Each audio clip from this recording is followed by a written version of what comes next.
Hello everyone, welcome to week 7. This week we're going to be adding bloom to our scene. We don't have to add any more features to our framework in order to get it working. We'll just need to make a few more shaders and to touch up our game's render function in order to, of course, support the proper passes to implement bloom. Before we do that, however, we'll want to set up a little bit more of an organized shader system in terms of our folders and our setup here. So I want to change some of these names and move them around a little bit. So I'm going to go into my Visual Studio. I'm going to select all my shaders and I'm going to exclude from project, which won't delete the files, but it'll stop Visual Studio from tracking them, so it won't have any weird conflicts if I do anything to them. So the first thing we're going to do is we're going to make these names a little bit more useful. Grayscale postprocess.vert is actually really just a pass-through vertex shader that puts the UVs through. So we can just call it what it is. Of course, we have these two called pass-through already, and that's not really truthful to what they do. This one processes a static model and pushes through its normals and its UVs and transforms everything through the proper spaces. So let's stop calling this vertex shader pass through and let's call it static geometry. And then the fragment shader that was associated with it, the one that implements the per pixel lighting, let's name that accordingly. We can call it Fong. Now this grayscale post can be called pass through. The vertex shader, that is. And it's really just the fragment shader that pertains to the grayscale part, right? So there's no point calling the vertex shader pass through as well. Now that we're going to be getting into more of these complicated effects and we're going to be adding more shaders in here, we're going to start reusing them a lot more than we have before. Instead of creating a new pair of vertex and fragment shaders every single time. Because if you think about it, this vertex shader that just passes through the UVs can be used for virtually every single post-process that we're going to be doing throughout the rest of the year. So there's no point calling it grayscale and then making one called bloom.vert. We might as well just load the same one in. So now that we're going to be adding bloom in here, let's go a step further, make it even more organized with a nice little folder. And inside there, let's make a few new text documents. Let's make 4 of those. And we're going to turn these into, into our new shaders this week. So let's start at the beginning of the bloom process with bloom high pass. And of course, we'll rename that to frag as a fragment shader. Then after that, what we do is we apply a blur. Of course, they're applied per axis, so let's create a horizontal one. That's a fragment shader as well. Let's create another blur that's vertical. Also a fragment shader. And our last fragment shader will be the bloom composite, which takes the original scene and adds the newly computed bloom to it. So we got this now. We don't really want to be working with them in Notepad though, so let's add all of this back in here. So we're going to add existing items into the shaders. That's going to be just these. Then I'm going to add a new filter, right-clicked on the shaders folder and call that bloom in order to emulate the same structure in Windows Explorer. Then I can add existing items for the ones in there. And now I have a nice little folder, and we'll be able to keep track of everything as we move on to the next weeks without having to delete everything before or having some sort of Uber folder with way too many shaders in it. So let's start with some of these shaders, get a sense for what they'll do. Then we'll move into the framework itself and start adding the necessary FBOs that we talked about in class to hold and process all that data. So we'll do it in chronological order. So we'll start with the high pass, and we'll code it. So of course we're in a shader, so we need to specify the version that we're working in. We're going to be, of course, using the same one matching the one the framework is running. So 420, right? Just without the dot. OpenGL 4.2, GLSL 420. So what we're going to need in here is we're going to need a uniform, a sampler 2D. And this is going to read the source image, the one that we want to apply the high pass to. And in order to apply the high pass, we're going to need some sort of floating point value representing what the threshold is for what is allowed to pass. Now, these shaders will be linked up to our pass-through vertex shader here. So if I click on this, it'll actually be used for all of these. And if I look in here, I see that there is an out variable, the texture coordinates. This will just be drawing a full screen quad so that we cover everything. But the point being that we need to have the corresponding in for the fragment shader. And speaking of being in the fragment shader itself, we'll also need to specify the thing that fragment shaders do, the output color. And I'm going to specify it as a vec3 this time, because post-processing effects oftentimes are not concerned with the alpha. Your alpha becomes more of an issue when you're rendering your actual objects and you're rendering sprites and foliage that you're able to see through, and the geometry isn't necessarily solid, but the sprite on that geometry represents what you can see through or not. But all of that gets taken care of and then gets rendered to a 2D texture, and that's what we're processing. And by the time we get to this point, the alpha channel really doesn't matter that much anymore. So we can read and write in most post-processing using just vector 3s and just the main color components. So let's open up our main.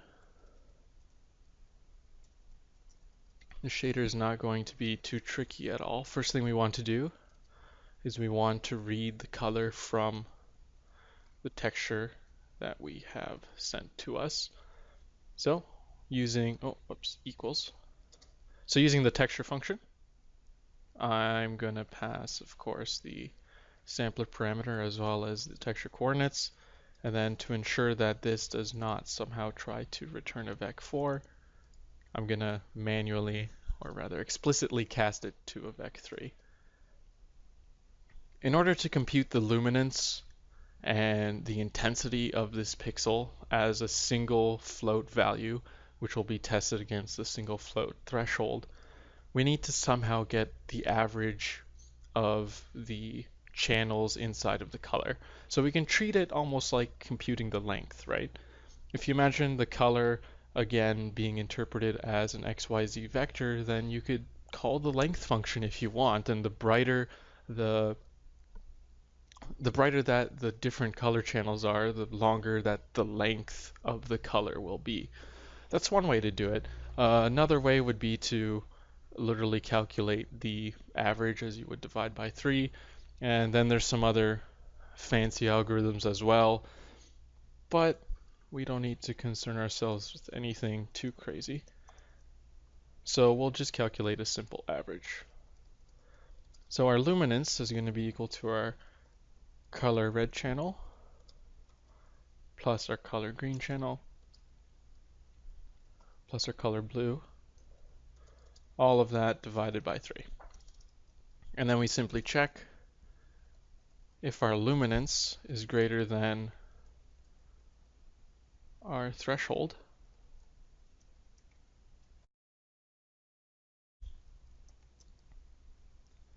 Oh, I don't need that much space. So if it is greater, then this fragment has passed the test and it will be written to the buffer that will then be blurred. So we want our out color to be equal to the color we read from the texture.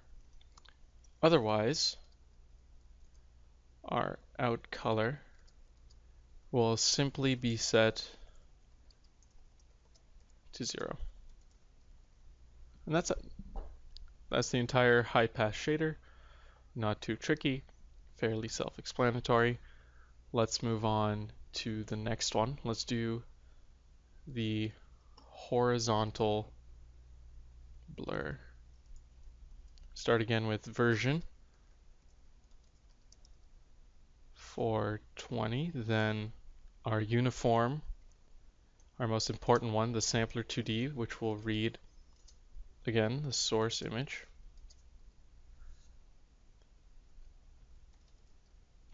And we can specify our vec2 text coord and our out vec3 out color.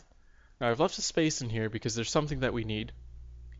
In order to be able to average a bunch of pixels in a horizontal line, or rather compute some weighted average of them, we're going to need to obviously be able to go left and right a certain amount to read from those adjacent neighboring pixels. The thing is, depending on the resolution of the screen, the value that we actually have to translate to the left or to the right can change, right? If you're at a lower resolution and you decide to step the same amount to the left, you might not pass as many pixels as if you were at a really high resolution, at which point you would need to step only a little bit to get to the next pixel. So what we need to do is we need to have a way for our program to report to the shader how much it needs to step to the left or to the right. And of course we can do that with a uniform variable. We'll have a float, we can call it uPixel size. And essentially that's just going to be computed as 1 divided by the window width. And when we are in the vertical blur, it'll be 1 divided by the window height. So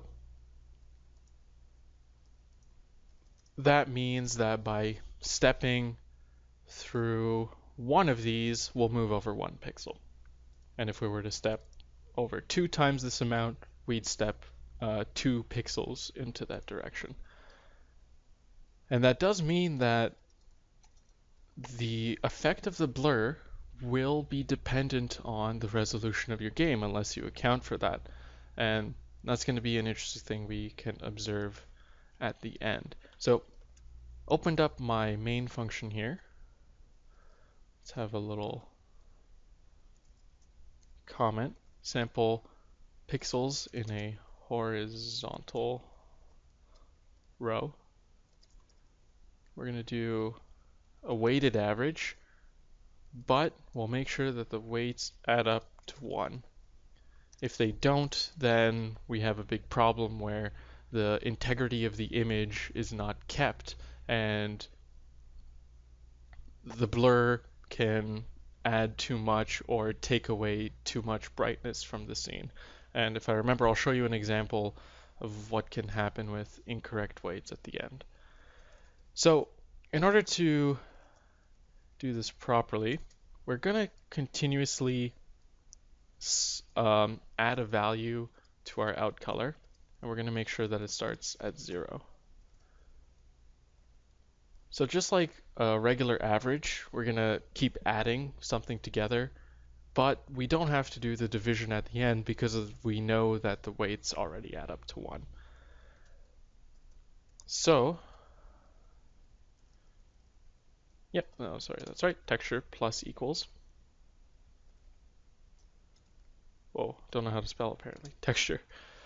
So we're going to read from our source image. We're going to read from some location. And that's going to be a mix of 2 things. It's going to be some x value and some y value. The y value will be constant because this is a horizontal blur. We're not moving up and down, so we can fill that in now. Text coord dot y naturally.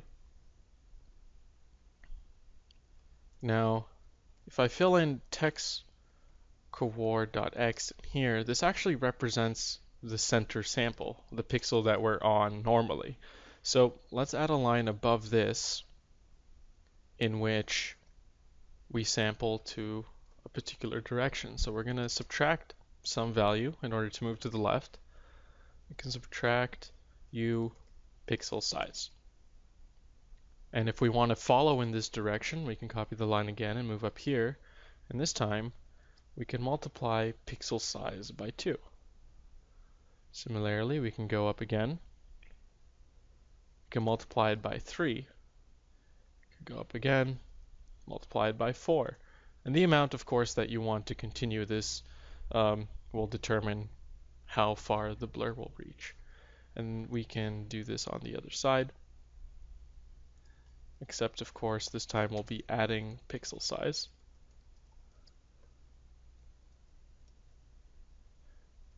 Let's add a few of these.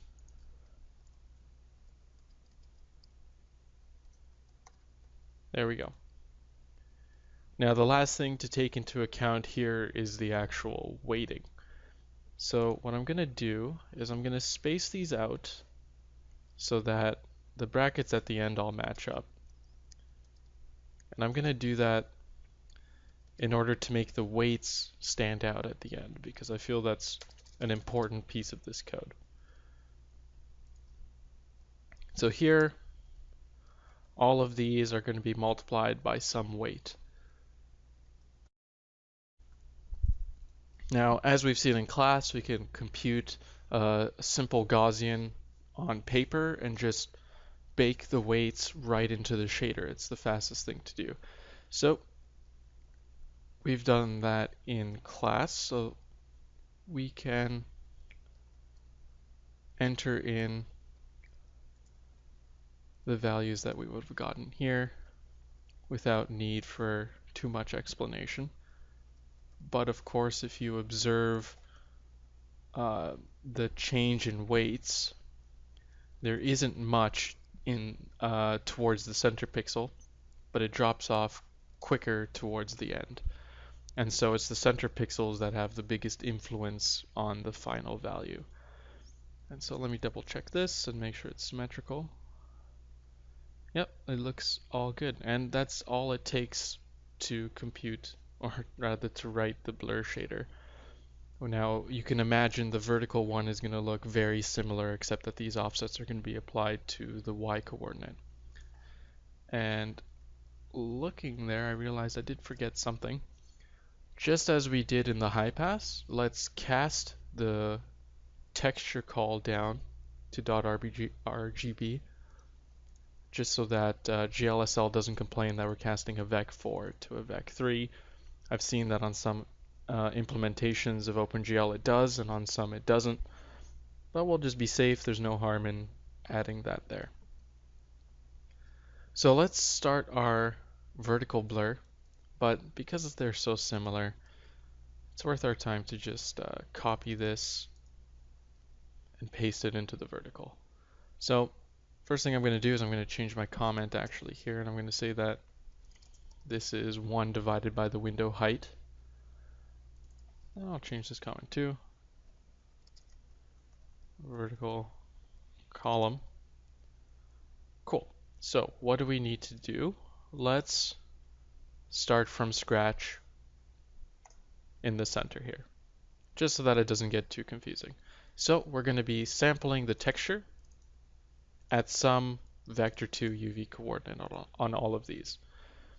Let's start with the center pixel, which of course will just be text coord.x, comma text coord.y. If we move upwards, text coord.x, comma text coord.y. X doesn't change this time. Instead, we can subtract u pixel size once from the y coordinate. I can move this into the line above, and then I can multiply by 2. And similarly, I can move it up, multiply by 3. And all our weights are already matching up. I can fill in the bottom here. I'm going to type them in at once.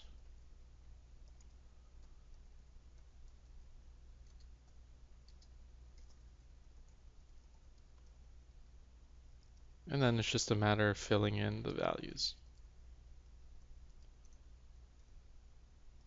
Oh, do I have an extra one? Yes, I do. Oh, no, sorry. The first one would not have a multiple. Then we go to 2, 3, and 4 as such. And let me fix the indentation a little bit in the hopes of making it a little bit more readable.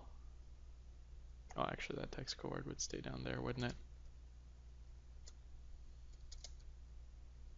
There we go, perfect. And now that's all it takes in order to have our vertical shader done.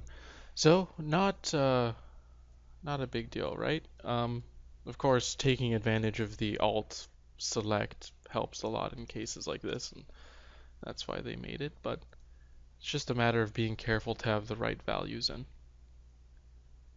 So let's move on to the last one. Let's move on to the composite shader. And this one's going to be quite short as well. Something's going to be different about this one though, because we're going to have two samplers. We're going to have one that is the original scene, and then we're going to have one that is the finished computation of the bloom.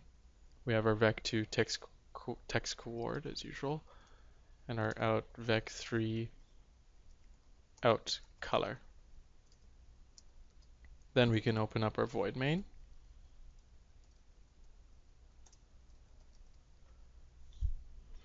And the process of combining the two scenes together is actually very easy. So first, let's grab one color. So we're going to grab from use scene at text coord, and let's cast it to a .rgb.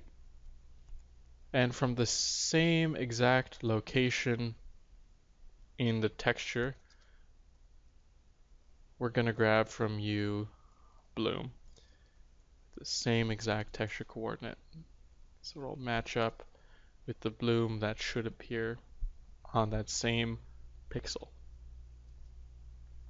So how do we actually put these together? Well, there's a little formula. There's actually a whole bunch of these with different behaviors at different values. So the one we took a look at in class is this one, if you recall, where we multiply together the colors, but they're inverse. And then we inverse back the result.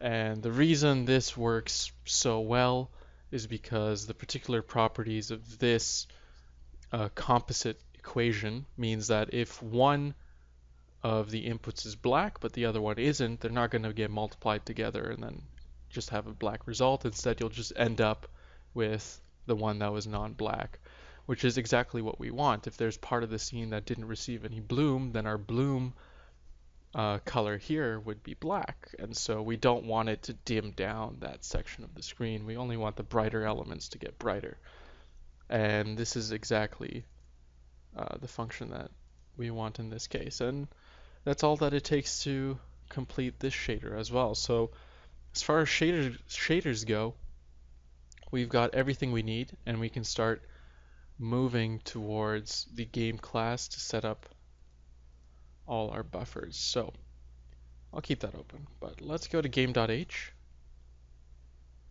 and let's start organizing this section a little bit more. It'll become more relevant as we add more and more stuff. So I'm going to have a section here called programs, and I'm going to separate it from the rest. Let's have a section here, entities.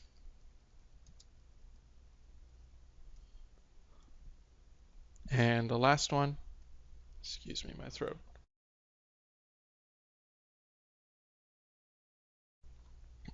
Pardon me. And the last one, we'll have our frame buffers.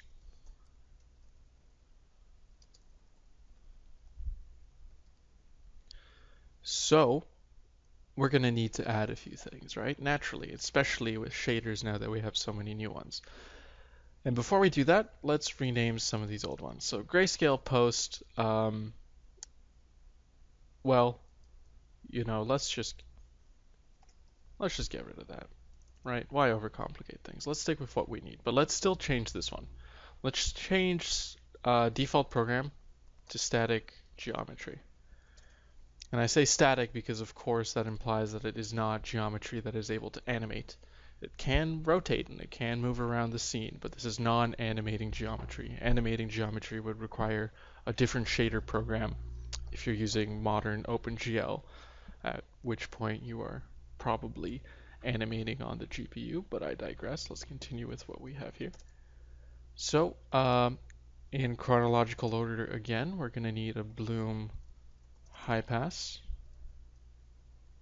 We're going to need a blur horizontal.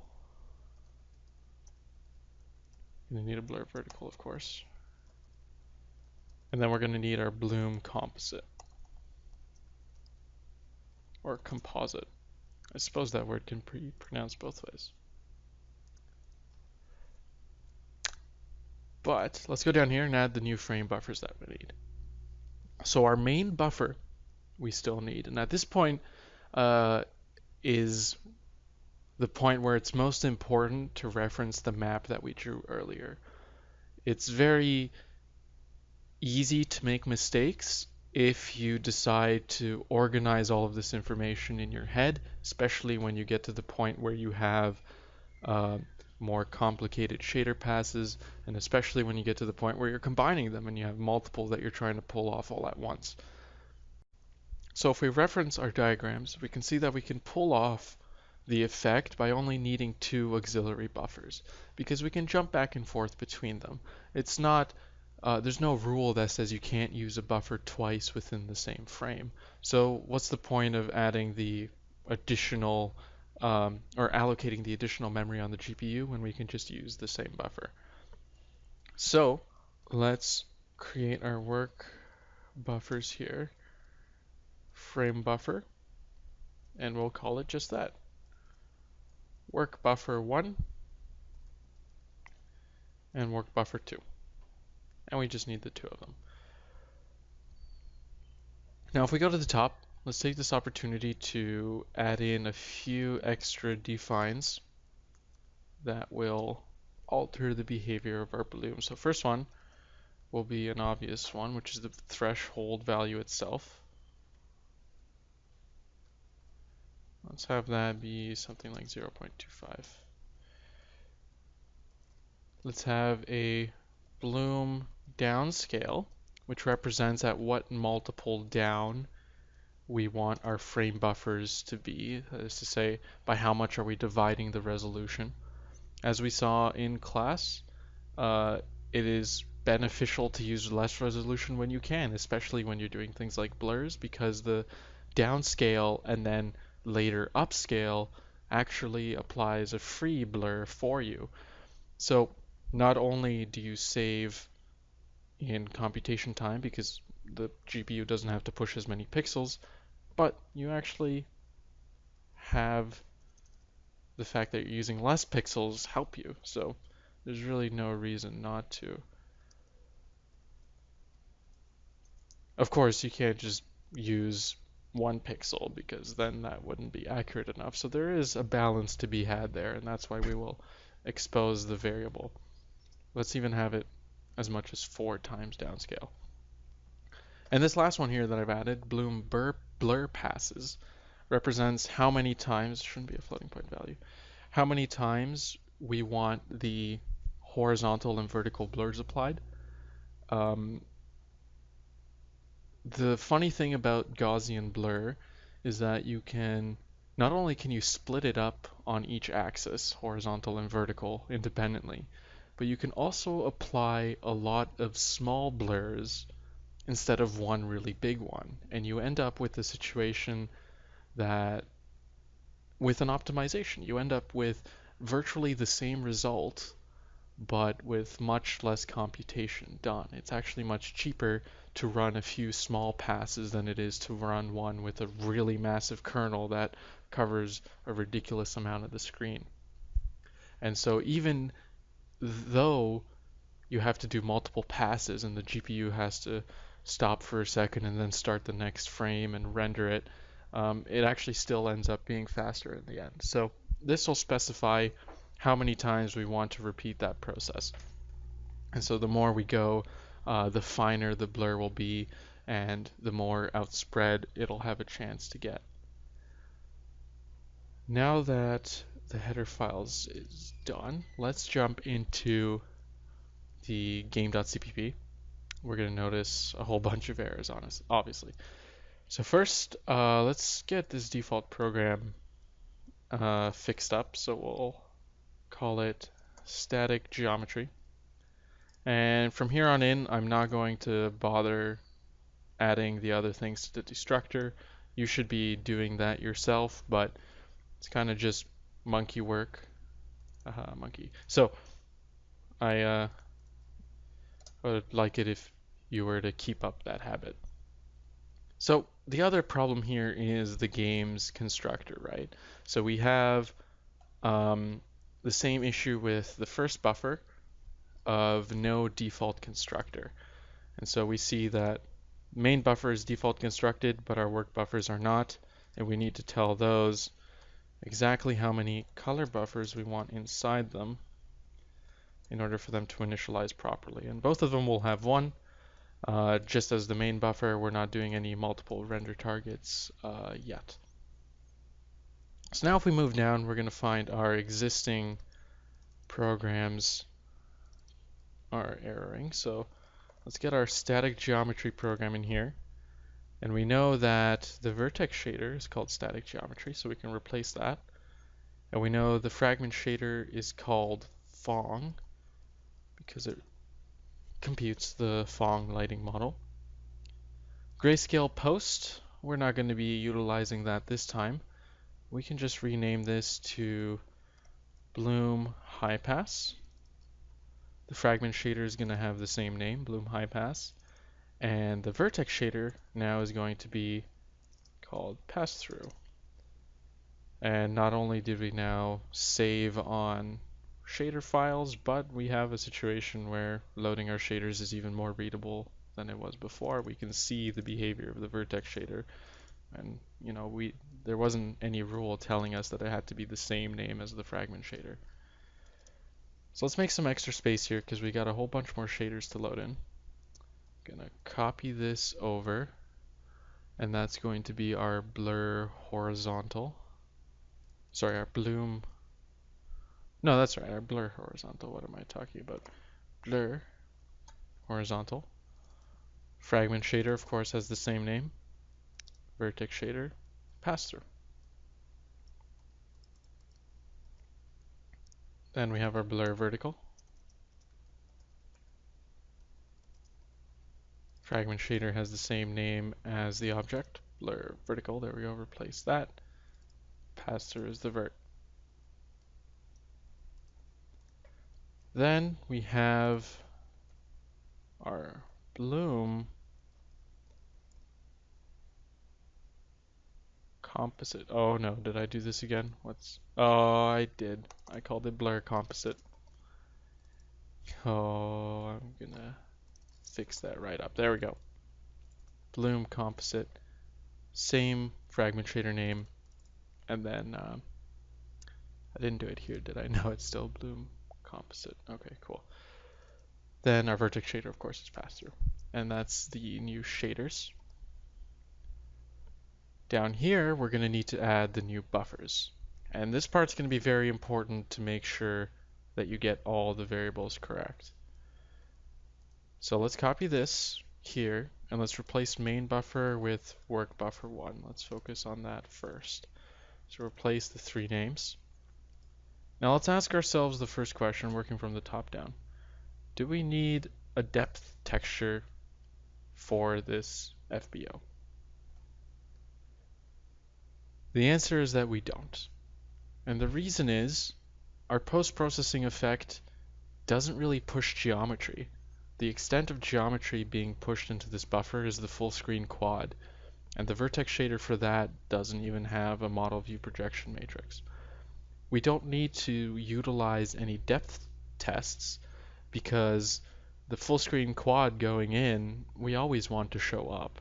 We're never going to have any other models that are able to obscure it, and we're never going to want to test anything against the full screen quad. So we can simply omit the entire depth texture of work buffer 1. So we save not only on the space, but also we also optimize because OpenGL no longer has to take time to write to that buffer, and it no longer has to take time reading to it per pixel to determine which parts of our incoming geometry are occluded and which parts are not. So it's a win-win for us to take that out. Now our init color texture of course still needs to stay, but we need to make a few changes. We don't want it to be the full screen resolution anymore, so we're going to want to divide this by our bloom downscale, and we're going to want to do that on each axis, so for width and height. Now the format of this texture, we don't need to have an alpha component. As we said, we were going to be reading and writing just RGB. So we can take off the A at the end there. Still want to leave the 8, make sure the 8 is there. Now GL nearest also has to change, and the reason is when we upscale from this buffer in order to composite onto the back buffer, which is of higher resolution, we want to gain some free blurring by the fact that the texture will be interpolated when it scales up. If we have GL nearest, then when it scales up, it'll just kind of start becoming really pixely, and it'll start adding subtle artifacts to the scene that we don't want to see. So if there's ever an opportunity to make the built-in graphics hardware do stuff for you, you absolutely should take it, because that is going to be the fastest possible way to get anything done. The graphics card hardware has it built in to be able to linearly interpolate between pixels, so we'd be a fool not to take advantage of that. Let's copy this and create work buffer 2, which does not need any other changes other than, of course, changing the names here. And everything is set up,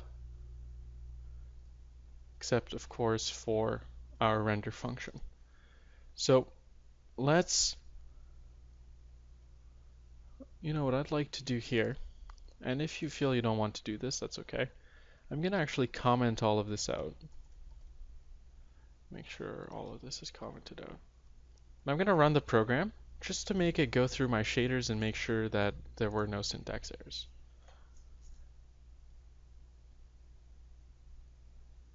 So let's do that. Shader file not found. Oh, I know what I did. Oh, good thing we checked. So for the bloom shaders, if you were following along, you may have made the same mistake as I did. But they're now underneath an additional folder.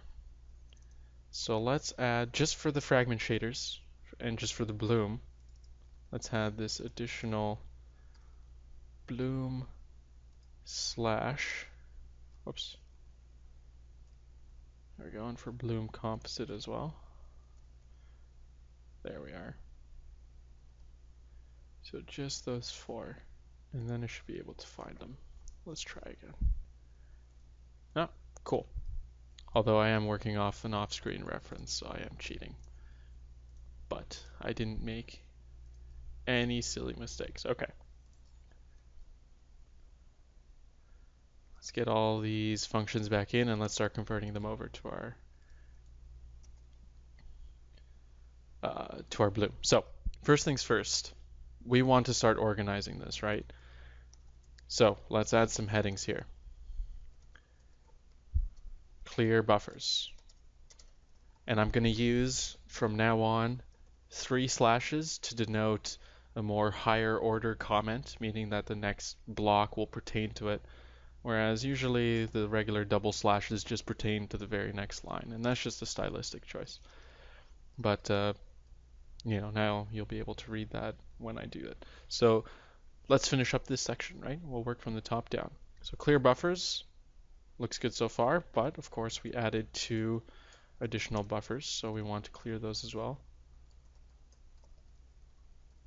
And then we have, and then that's it. So let's move on to the next large section, which will be to render the scene. And this is essentially pushing our geometry through to the main buffer. So in order to do that, we're going to want our static geometry shader. I'm going to alt select and paste over to fix all that. There we go. Let's make sure everything's still good. So we go down, grass texture bind. Perfect. Main buffer that bind. Good. Then we bind our VAO, we draw the monkey, and it'll have, it'll go to the proper location, and it'll have its texture. Then we start unbinding. Okay, main buffer's out, texture's out. Change that to static geometry, that's out. And we're okay. Oh, this line shouldn't have been commented out. There we go. And that's the end of generating the scene. So after that, the first step, as you've probably guessed, is to compute the high pass. And we can, look at this. This is a previous post process. We can steal this code here. So what are we looking at? Well, the first thing we need to do is we need to bind the right shader. So let's take our bloom high pass. We bind that. Then we want to send utex to 0, but we don't want to be guessing for this kind of stuff, right? So let's double check the shader and see what uniforms we need to send. So we go into the high pass. We have utex, and then we have threshold. Okay, we can't forget about that. So utex is just going to be 0. We're not using multi-texturing, so we don't need to take advantage of another slot. Send uniform u threshold. Oh, that should be a string. The value will be our macro bloom threshold, which of course just evaluates to the value 0.25. Now that's good to go. Let's follow the same pattern here. So next is to bind any textures. And we do need to bind a texture, which is, as written here, the result of the previous render. So main buffer get color handle 0 gets the color handle of the texture at index 0. There's only the one texture that exists inside this FBO, and it's a color handle, or rather a texture handle, just like any other texture. So we can bind it and it'll become the active one, and the shader will be able to read from it. So that's perfect. And then we can draw the quad, the full screen quad, as we did last week. We were able to put the function together to just push a full screen quad through. We unbind. Then we should go ahead and unbind our shader as well, and then fill in some missing parts here. Unbind shader. Now we want to make sure that we're drawing to the right target, right? So the high pass, let's have, well, why not target our first work buffer? So we'll bind that before the render, and after the render, it'll be the first thing here to unbind. There we go. And that's all we need for the high pass, except for one key thing. And it's a very tricky thing because it's not obvious that it's happening. And the problem is we need to make sure we follow up with the proper viewport. Remember from last year, or I suppose it was last semester for you actually, where you had in Richard's course, you needed to render the 4 quadrants of the screen as different viewports. And in order to do that, you rendered everything as though it was going to end up on the whole screen, but you set the viewport to one small quadrant, and so everything was fitting into that instead. In fact, if I jump over here into one of these lectures, which one's the math one? Math pipeline. Here we go. Perfect. Remember this last part, this viewport transformation that takes place in the OpenGL side of the pipeline. This moves your vertices into the fitting screen. Now the problem is it's all fit right now for the resolution of 800 by 600, which is the full window that we're creating. The problem is we've downscaled our FBO, so it's only something like 200 by 150. And the thing is, that's only going to capture the small left-hand bottom side of what we're rendering, and everything else is going to be thrown off screen because it's still trying to target that large area. So when switching between different render targets of different sizes, it's very important to make sure that we specify the appropriate viewpoint to fit that. And one thing that you might be interested in doing is building that feature into the FrameBuffer class so that when you bind it, it'll call the OpenGL function for you to set the appropriate viewport. So let's start at the top now that we've touched this topic and call GL viewport before all of these main sections in order to set the proper dimensions. So when we render our scene, we're rendering to a buffer that is full window size. So we're going to take our window width. Of course, this is a rectangle we're defining here. So we start at 0, 0, and then we go over window width, and we go up window height. And that works out great for rendering the scene. For rendering the high pass, however, we're going to do the same thing, except we're going to divide by bloom downscale in order to match the FBO. And everything will work out now. So we can comment the next section as compute blur. But we've written working code so far, so what we can do is, why not take a little break and make sure that it's working, right? Let's open up Nsight. Of course, we won't see anything, and that's to be expected because nothing was ever thrown onto the back buffer. But if we stop frame here, oh, that's odd. There's only 2 clears happening and nothing else. Oh, that's why. Because we need to manually rebuild, or just build. Running Nsight itself doesn't force Visual Studio to build in the same way that hitting the arrow does. So it was actually using an old version. So we need to do this again. There we go. Sweet. So now we have our stuff. So I'm going to disable wireframe so it's easier to see. So we see our 4 clears at the beginning, which is great. And then we see the render that we were used to, the monkey. Then we see a high pass here. It looks like this one really bright spot there was the only one that made it through. So it looks like it's probably working, but probably our threshold is either too aggressive or our light is not bright enough. So let's adjust the light. I know from experience it's really just the light's fault. Let's bring up the ambient a little bit. Let's bring up the diffuse a little bit. Maybe even bring up the specular a couple. Right? Just bumping up the values. Of course we want to build. Then let's start Nsight again and take a look at that process. Oh, it looks like more stuff's coming up now. Here we go. Yep.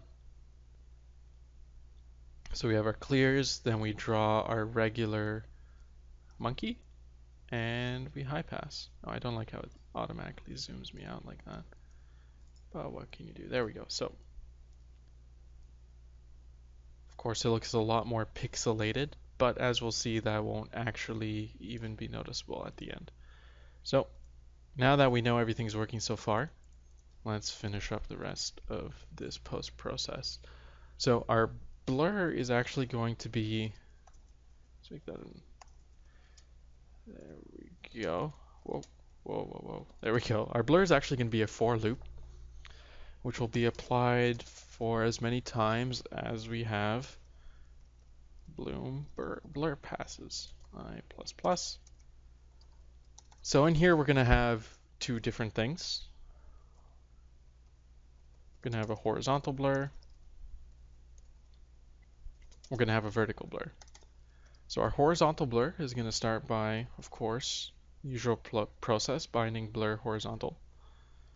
We can ask ourselves already, what is the viewport? But we know that the buffers we're going to be working with are the same as the same size as this, so we don't necessarily need to change them again. However, if you wanted to be safe, you could add another one in here immediately before we start the blur pass. So now that our horizontal shader is bound, let's send the necessary information. As we're used to, we're going to be reading from one texture, and we've called it uText. It's going to be bound to 0. If we go into blur horizontal fragment shader, we see there's another uniform here, pixel size. So what was it? We talked about it before. It was going to be calculated as 1 over window width. So let me actually just copy that name so I don't get it wrong. So we go into here, send uniform, pixel size, going to be computed as 1.0f divided by window width, because we're working with horizontal units. Next question is, what buffer are we going to bind? Where are we going to render? Well, we're going to be reading from buffer 1. We've just used it. So let's switch over to buffer 2 now. That one hasn't been used yet. Now that that one's bound, we can bind the appropriate texture. And that's not to imply that all of these have to be bound in this order. It can be bound in whatever order you like, but I'm just going to be keeping it consistent, that's all. Whoa. What is happening? There we go. Texture 2D. And I want to access my work buffer 1. And I want to ask it for its color handle. Of course, the only one, index 0. Now that we have that, we're going to draw full screen quad, and look how easy that is with that function. Let's unbind our texture in order to clean up after ourselves with a GL none. We can unbind our work buffer, and we're good to go. Oh, if I want to be consistent, I should unbind my shader as well, my blur horizontal. And that's another pass right there. We can copy paste this because it's going to be extremely similar to the vertical part. We'll just have to be very careful to change everything there is.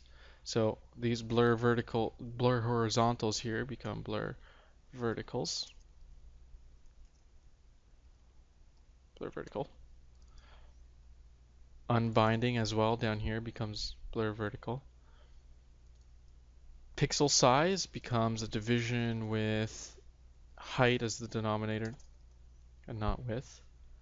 And the buffer being bound changes to 1. Buffer being unbound changes to 1. And here, the buffer changes to 2 because that was the previous blur pass. And so you can see here that it doesn't matter that we're in a loop because the buffers just bounce back between one another.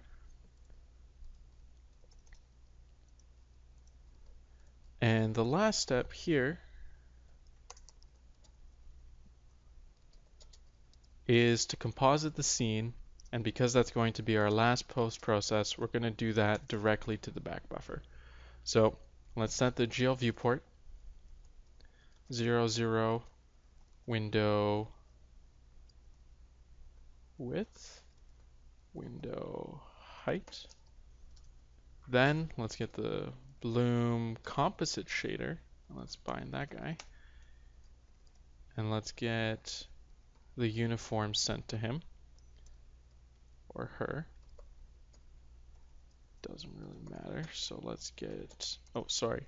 That's why it's important to check, right? If we go to blur composite, we see we have these uniform names this time around.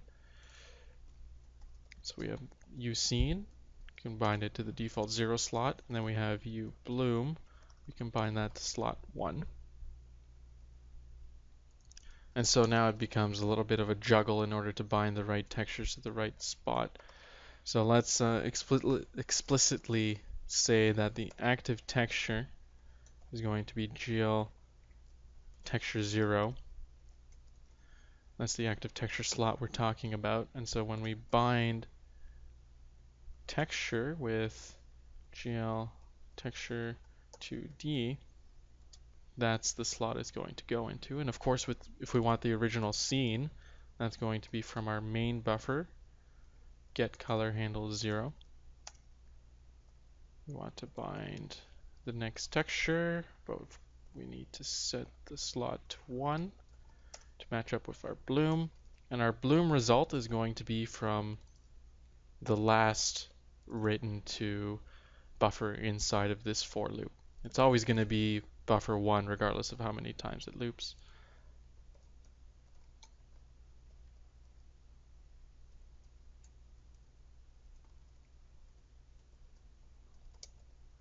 So we get buffer 1, get color handle 0. Then we can draw our full screen quad. It's going to be a little messy, so I'm going to indent that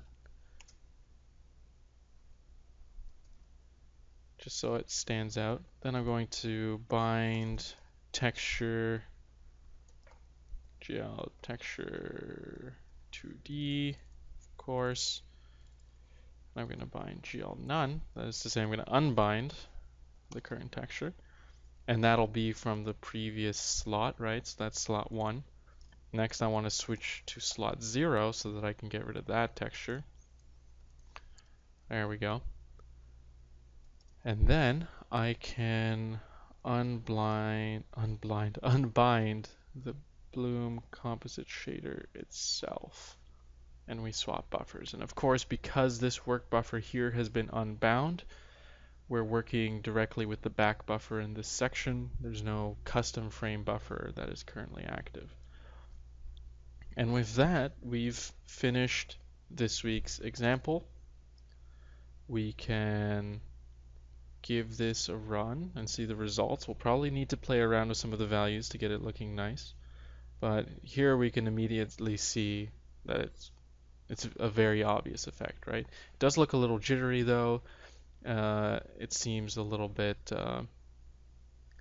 noisy, maybe you could say. And the reason is because the resolution is a little bit low. So if we go into game.h and we boost this up to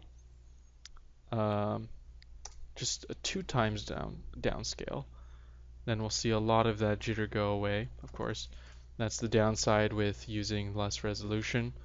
Has a harder time keeping up with the details. So now that we have the most beautiful monkey head in the world, let's really dive into how it happened. Let's go into Nsight. And let's take a look at some of these frames. I'm going to wait till he comes around. And I'm going to get a nice shot there. Perfect. I'm going to turn off this wireframe by clicking disable wireframe just so that we can see a little bit better. Here we have the green lines, our clears, right? We see our clear right there. We see the first 2 have depth buffers, which is the main screen and our main buffer, and then the last 2 only clear the buffer bit. Then, of course, we render with our regular texture, our monkey. We have our high pass, and then it gets blurred horizontally. Gets blurred some more. Let's blurred some more. Oh, that's strange. It seems to be moving up slightly every single time. We probably have a small error in our fragment shader. We should investigate that. But at the end, it gets added to the frame. And if we switch between the 2 frames, we can see the effect being added on. And so I want to see now what this subtle error is. Probably in my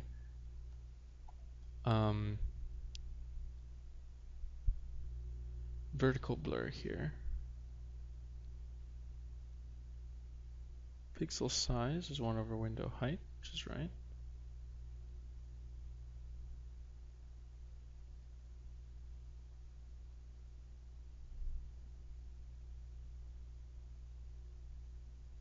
Oh, that's silly. That's a silly mistake. These should be plus, right? Just like the horizontal blur, we go from the center in one direction and then we go into the other direction. That's the that's the annoying thing about code that looks like this. That's so blocky. It's easy to make it symmetrical and mirror it, and then you make mistakes. But just make sure those are opposites. Although the multiples are the same, they should be opposites. So now if we run it, we should see that it works properly. And what a great example of how Nsight can help us catch a problem that otherwise would have been a nightmare to even determine was there. So if we go through our blur now, we can see it's very much stationary. We can see the effect of it very clearly. So if we zoom in here, we can see a nice pop of light on these bright areas, and interestingly we can see that light emanates even past the boundaries of the object to where no geometry was previously rendered. That's really the strength of Bloom and why it looks so nice. If we zoom out here, let's take a look at our textures. So at the beginning we had our regular grass texture bound. Then when we were doing our high pass, we can see that the source image was our regular main pass. Then as our blur goes through, then we can see that the input image is just the previous state of the blur.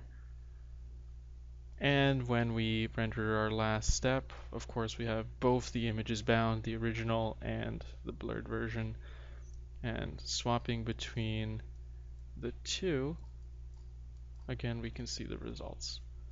So as long as you have your render passes planned out, post-processing is actually a very simple thing to do. It's all about planning and making sure that you don't get overly excited and jump into the code and just start throwing buffers around. Then it becomes a huge mess. Nobody knows what's going on anymore. Frameworks and planning are really the lesson to be taught here, right? Organization as well, and all of these tricky subjects can be expressed in a concise manner and be made easy to read. So let's go through the files before we end off this week. Make sure everything's good to go. So we have our vertical blur, our horizontal blur, our high pass, our composite, game.h. Remember, the green lines are where we've made changes, so we have these new defines at the top, and then throughout here we have changed some of these data members. Game.cpp has the most changes. Make sure you add the extra buffers at the top.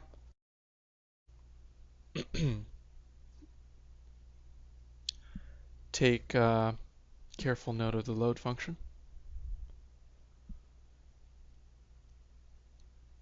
Take extra care to make sure that all of these parameters are correct and exactly the same.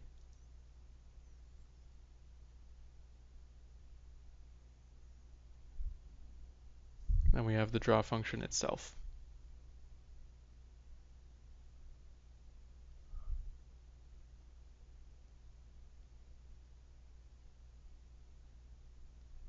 And that's it. Hopefully you enjoyed the new pace of these videos, not just working in the frameworks anymore. I think we're going to have a lot of fun moving forward. This stuff is going to become really cool really fast. I look forward to hearing your thoughts on the next lecture. Have a good weekend.